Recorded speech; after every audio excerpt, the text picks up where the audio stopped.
Alright, I'm back here behind my 1955 Farmall Cub.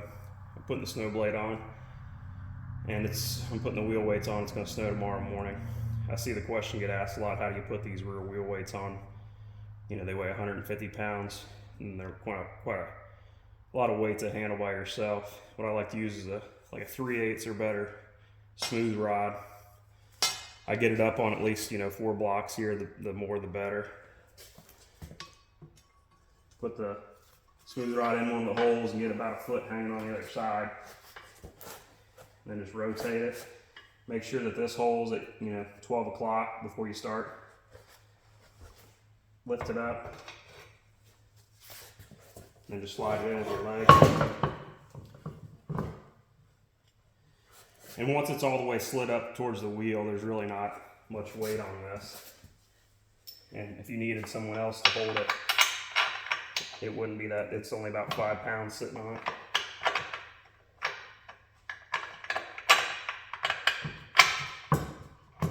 Then once you get that carriage bolt, your carriage bolts, get it all the way through. Just let it hang down just a little bit to put tension on that carriage bolt so it doesn't push back through. And then I just go ahead and put the nut on. I don't worry about a washer right now. And once I got full contact with the threads, or get it as snug as you can easily get it, then push the tractor forward so that this bolt is at 12 o'clock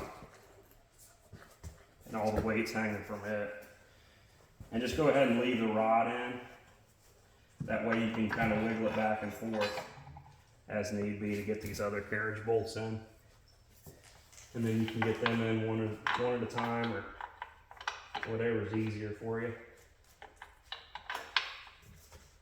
Bring it back a little bit. Then I'll put my nut and my lock washer and my nut on it. You can get this one pretty snug now with the wrench. And then to take it off, what I would do is